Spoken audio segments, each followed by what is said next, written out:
Traffic update we want to pass along. Dillingham Boulevard is now open in both directions between Waikiki Road and Koho Street.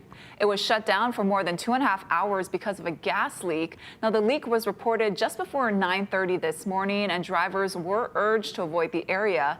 No injuries were reported. Hawaii Gas says the leak has been fixed. President Trump says the U.S. Air Force will soon have the most advanced fighter jets in the world. This as a federal judge challenges the Trump administration over its use of a wartime era act to deport migrants accused of being gang members. Erica Brown has more details from the White House. President Donald Trump announced a new $20 billion contract with Boeing to build the Air Force's next-generation fighter jets. The F-47 will be the most advanced, most capable, most lethal aircraft ever built. The F-47 will replace the Air Force's F-22 Raptor and is designed to fight alongside drones. An experimental version of the plane has secretly been flying for almost 5 years, and we're confident that it massively overpowers the capabilities of any other nation. This comes as the president and Defense Secretary Pete Hegseth denied reports that Elon Musk would be briefed on plans for a potential war with China. Musk was at the Pentagon Friday to talk about DOGE, to talk about efficiencies, to talk about innovations. It was a great informal conversation. The rest of that reporting was fake. President Trump also told reporters he has the authority to invoke the Alien Enemies Act to deport migrants without due process, despite a federal judge's order temporarily halting the flights. You can't stop that with a judge sitting behind a bench that has no idea what goes on, who happens to be a radical left lunatic. The administration was back in court Friday, and Judge James Boasberg chastised the Department of Justice, pushing for answers about how those who could be wrongfully detained as a result of the deportations could challenge the actions. Erica Brown, CBS News, the White House. Meanwhile, President Trump's plan to get rid of the Department of Education would take an act of Congress, but still, Hawaii leaders and educators fear there will be damaging cuts. I am concerned about food costs, how we're going to cover our student meals. I am concerned about support systems. I'm concerned about our student population with those with have disabilities. The things that are happening in Washington definitely, it's very concerning, very much concerning. And but we're monitoring what's happening, and we're going to adjust as best possible. Hawaii's Department of Education gets about 11% of its funding from the federal government. That's about $300 million. Under the president's plan, the government would retain such critical functions such as Title I requirements, managing Pell Grants, and funding for children with disabilities. Hawaii's Congress members are obviously upset. This kind of chaos is no way to govern, but Trump is doing that because he is a person who completely abuses his power. It would be really great if we had a president who actually gave a rip about our country. Taking a chainsaw to the department that provides these supports, these opportunities to our keiki in Hawaii and throughout the country, it hurts. It absolutely hurts, and it's infuriating. So I'm an angry mom right now with the signing of this executive order. In a statement, Congressman Ed Case called the president's efforts short-sighted and heartless and said dismantling the department will have lasting effects for generations. New at noon, longtime State Representative Gene Ward announced today that he is retiring from the House after nearly 27 years of public service. The spirited Republican who represents East Honolulu says recent health setbacks, including a pneumonia diagnosis, led him to this difficult decision. Ward says it has been the utmost privilege to serve the people of Hawaii Kai, Kalama Valley, and Portlock. His last day in office will be March 31st. Now, in a statement, Governor Josh Green said, quote, "Gene has always been a fighter, and I know he will approach this chapter with the same strength and determination he has shown throughout his career." Honolulu police have arrested a 19-year-old man in connection to a shootout in Waikiki last weekend. He faces charges of reckless endangering and a firearms offense. The shots rang out just before 10 o'clock Sunday night on Kalakaua and Seaside Avenues. HPD did not put out any public alert that night, an action Chief Joe Logan later said should have been done.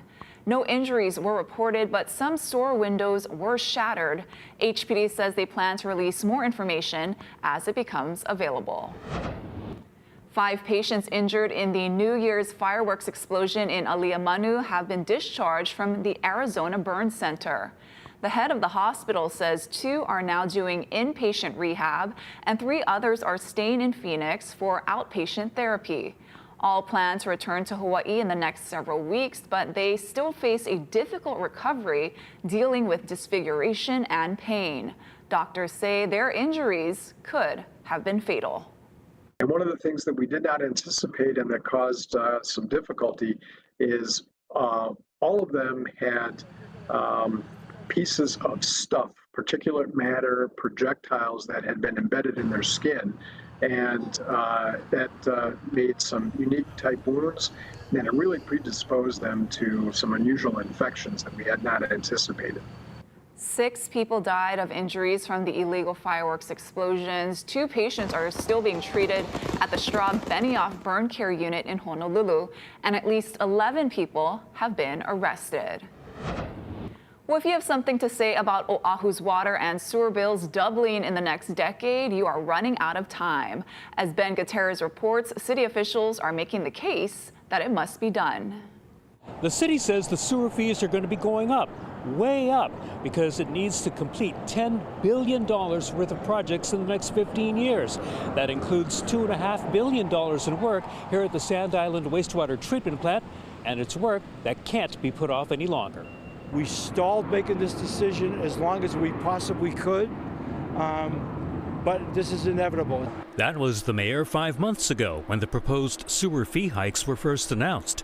Environmental Services Director Roger Babcock says the money is needed to maintain, modernize, and upgrade the current system. We also have to meet a bunch of regulations and new and requirements that exist, including our 2010 consent decree, which mandated certain projects. That consent decree requires a higher degree of wastewater treatment at the Sand Island plant to ensure that the city meets federal Clean Water Act requirements.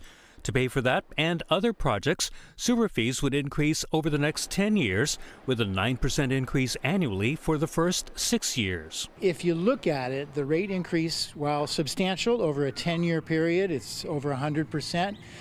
But it happens kind of gradually, and that's intentional so that folks can be able to plan for it. There are residents and ratepayers who are concerned about Hawaii's already high cost of living.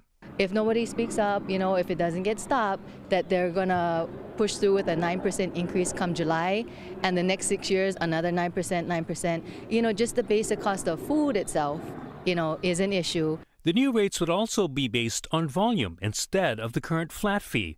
The department says that would make residents even more aware of the amount of water they're using. We feel like the purpose really of it and why it was done was so that folks have more control over their bill. So you can use less water, everybody can, but it's a choice, right? You don't have to. The proposed rates still have to be approved by the City Council. Babcock says the earliest that could happen will be sometime in May. Ben Gutierrez, Hawaii News Now.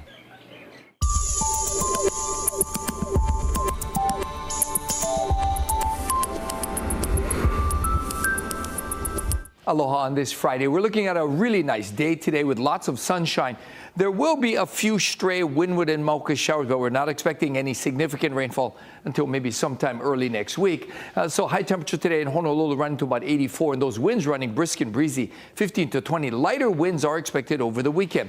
We're also expecting a nice little boost for North Shores coming up this afternoon, about 5 to 7 feet. A bigger swell is due in on Sunday. Thank you, Guy. Flights are resuming at London's Heathrow Airport after a fire shut down operations for most of the day today, forcing the cancellation of hundreds of flights to and from the U.S. Delays are expected to continue throughout the weekend. Ian Lee has more from London. The trouble started Thursday night. That's a biggie. When a fire engulfed an electrical substation, knocking out power to London's Heathrow Airport and stranding thousands of travelers like New Yorker Robin Autry. Everything's just up in the air. It's pretty stressful. And I'm worried about how much is it going to cost me to fix this. Justin McLean was flying to London from Boston. The pilot came on and said that some of us may have noticed the plane was turning around, and not to be alarmed, but that London Heathrow was closed due to a fire. 120 planes turned back, while others closer to the British capital were diverted to nearby European cities. These college friends who spent their spring break in London are charting a new path back home. Like, we're flying to Minnesota, but our college is in Iowa. So like, we're gonna fly like to my house in Minnesota, and then we're gonna drive back to school. Police aren't sure what caused the fire, but say there's no sign of foul play. Aviation experts say it could take several days to get Europe's busiest airport running smoothly again. If you think about the number of flights that come into London every day from Hong Kong, from Dubai, from LA, from New York, it's massive. Ian Lee, CBS News, London. Ahead on This Is Now, a raging wildfire in South Florida during one of the biggest spring break weeks. A look at the impact when we come back. Plus, a new museum dedicated to those who received our nation's highest military honor for bravery in combat. We're going to take you there in 2 minutes.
Dozen wildfires are raging across Florida. The biggest is in southern Miami-Dade County. More than 24,000 acres have burned so far, and there is no end in sight.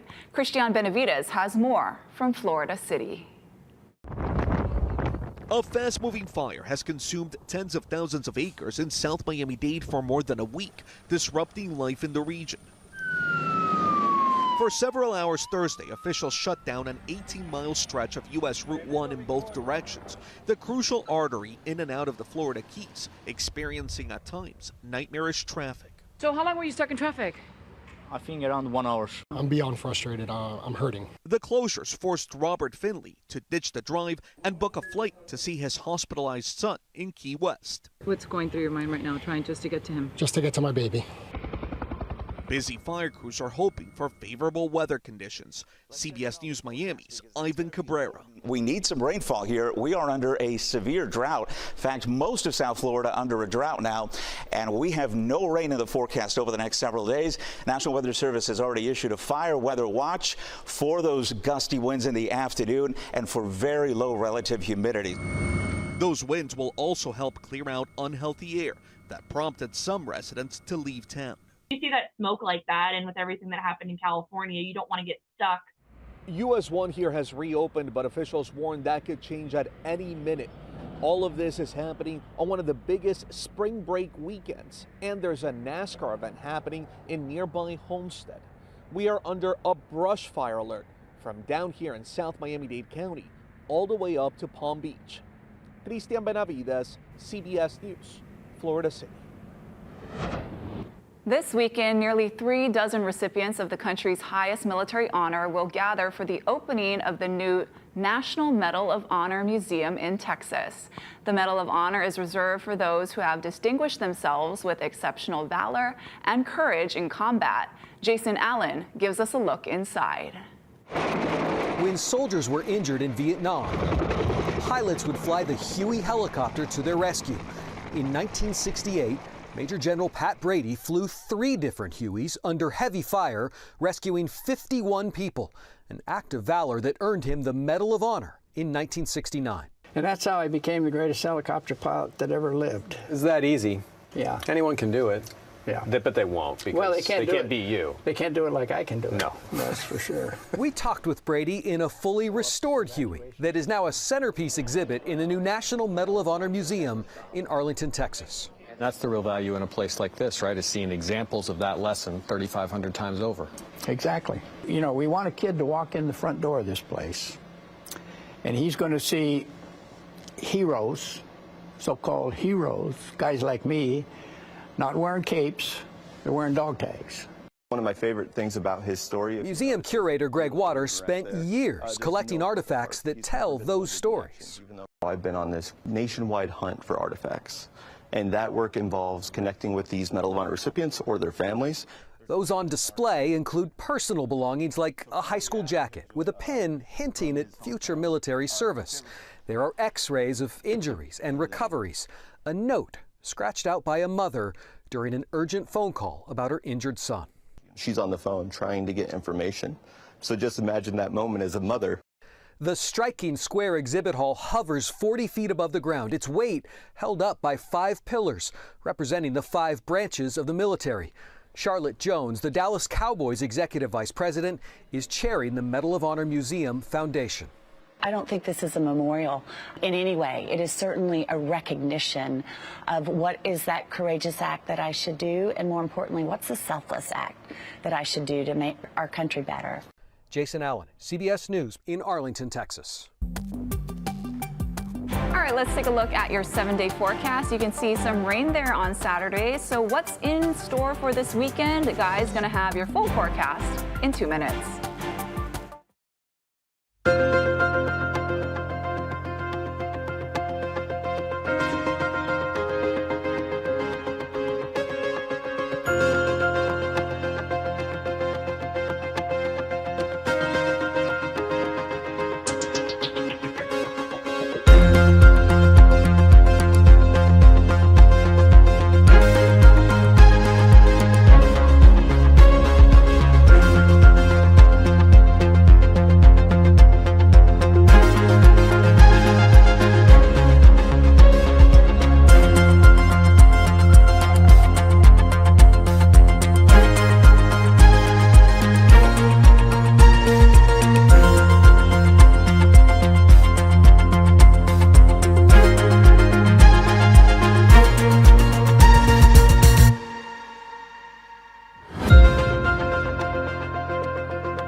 How's it on this Aloha Friday? You remember that big storm that dropped so much rain earlier in the week? Well, there's still some leftover moisture from it, but really there's not much rain. However, we are expecting another front due in early next week. That's the next best chance for more widespread rain, especially for Kauai and Oahu. Now, this morning and for today, there's not much out there. There are just a few minor showers hitting for some windward areas. Rainfall totals will be light, and that's what we'll see through the weekend. Some stray showers coming in, favoring windward sides. And you got to embrace the trade winds today because they will lighten up significantly over the weekend. We might have to deal with some fog and some haze over the weekend. But for today, those trade winds will help to keep us cool. They'll be running at steady speeds at about 15 to 20 miles an hour. So all in all, it's going to be a beautiful day with lots of afternoon sunshine. Luckily, those breezy trades will help to keep us cool. High temperatures running to about 84. Now, heads up, we're expecting a rise for north and west shores this afternoon. Not a big swell, but still, it's going to have enough energy that if you're not familiar in large surf, you should stay out of the water. A much larger swell is due in Sunday. That swell on Sunday for north and west shores could trigger a high surf warning. It's going to be pretty big come Sunday. So heads up out there. So another beautiful day today with very little rainfall, just a few windward and Mauka showers. However, over the weekend, we are expecting those windward and Mauka showers to come in from time to time, but not a lot of rain. And with the winds running light, we could get some afternoon pop-up showers around the mountains. And that front we talked about, that's going to come in with more rain between Monday and Tuesday. Going to favor Kauai and Oahu. We'll see fewer showers towards the east end of the state.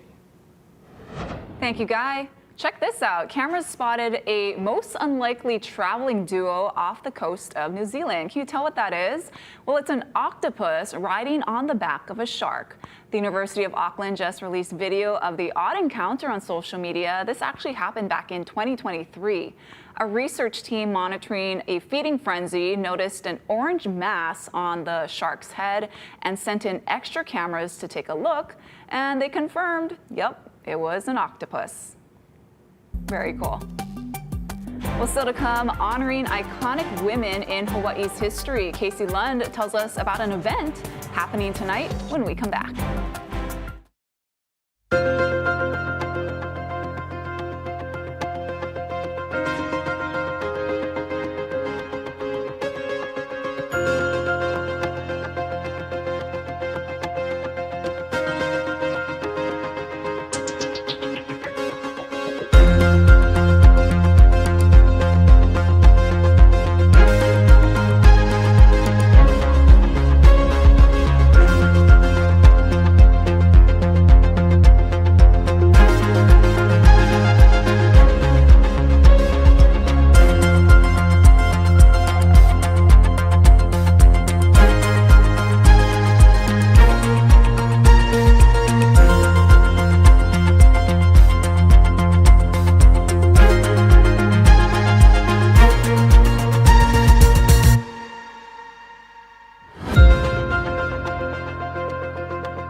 for some good news now. 2 women representing the Rosie the Riveter campaign during World War II are visiting Hawaii.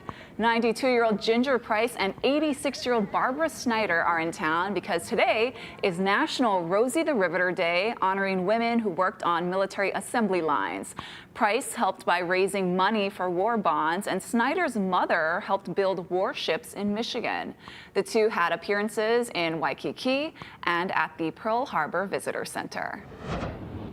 A unique event this evening is putting the spotlight on powerful women in Hawaiian history. It's a chance to see rare archives, special guided tours, and even enjoy some wine. Casey Lund has the details. And happy Women's History Month from the Hawaii Mission Houses. This is the special place where the event's happening tonight, celebrating Mana Wahine. And I want to talk about that event in just a moment. First, Phil Acosta, who's Executive Director for Hawaii Mission Houses, as well as Susan Pelfrey. She's the Collections Curator here. I want to start with you, Phil.